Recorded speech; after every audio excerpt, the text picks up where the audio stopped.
bông bón một mơ pi được biết ngáo chẳng chùm ní chút xì mùi nâng cặp pí bọc một chỉ mùi nâng một tí thân hoa bông bón nè cứ xong là bao giờ cứ miến cô sụp đấy sẽ chú một tí cháy đi một tí tôm tị tết tầm xó gọt náo cặp pí đi của bông bón phát có hai việc hai kỳ chẳng hạn bông bón sạc rối chi niềng bón ẩm bál mà xài súp nâng tật trầy cho bông bón dân chụp đam thưa được ngọc mía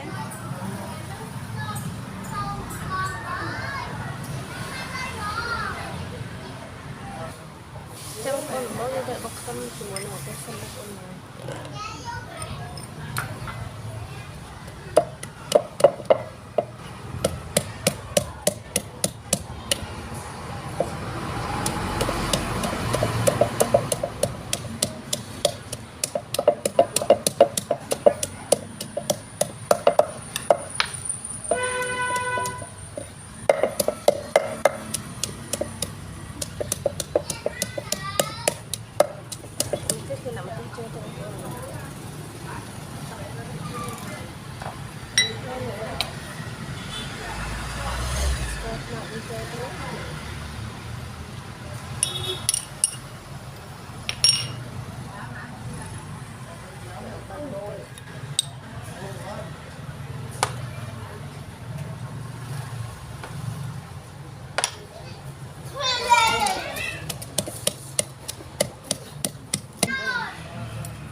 thử một cái hưởng hóa không có năng chân dân tại anh sao sử dụng sao sẽ anh cho mình được bao nhiêu dân đi một đâu cái một đại tục bằng tràm xung quanh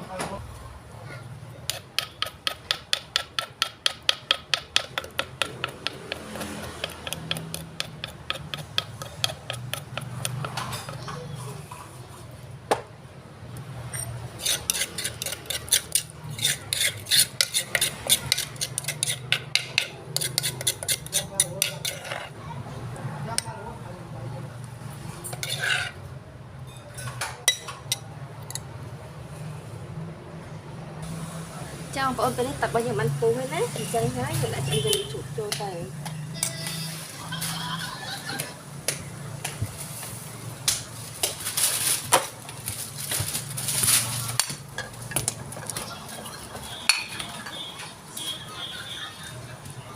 bao giờ nằm vào chụp cho con đấy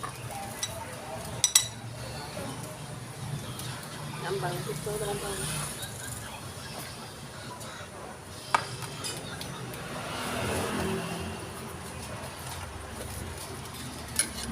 chăm hột bọt đặt hàng cho bọn mình tập nó cái dựng đòn và cô vi trình ăn bọn này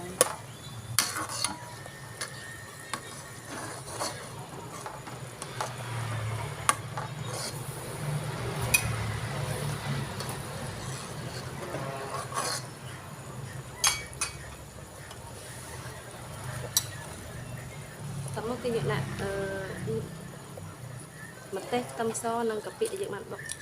bọt nó lên chỗ té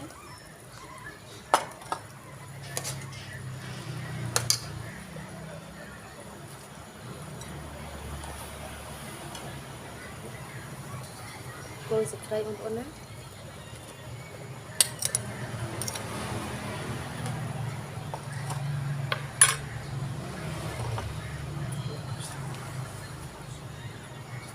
tôm cá hóm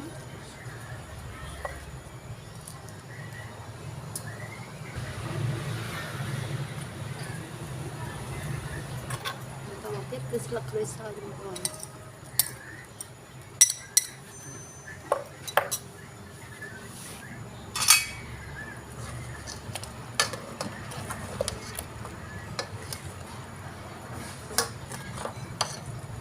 chăm toàn những cô mình tin xin thế tao mà tiếp hiện đã tập thấy cho luôn con đó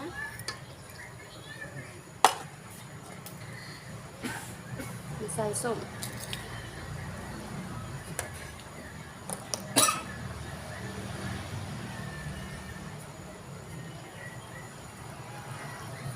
nhưng lụa là mỏm tới bọn nó tập một tết tiền ạ một tê là bao nhiêu một tê tụi nó tham cho một tí chết đấy tê xây lắm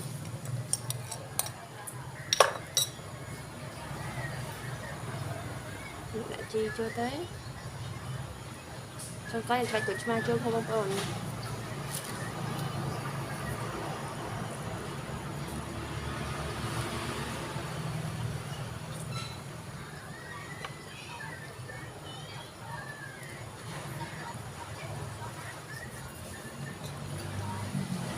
ngõ là một ổn đấy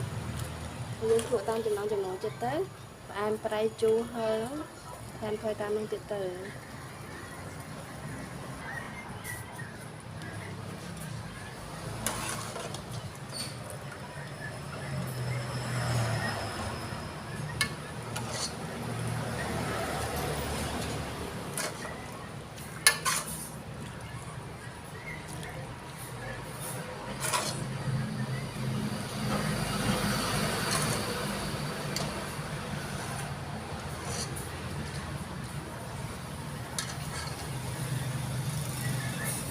chắc không ăn được ốc nhé cái nít nó cho ăn chừng này trước chỉ muối năng cà phê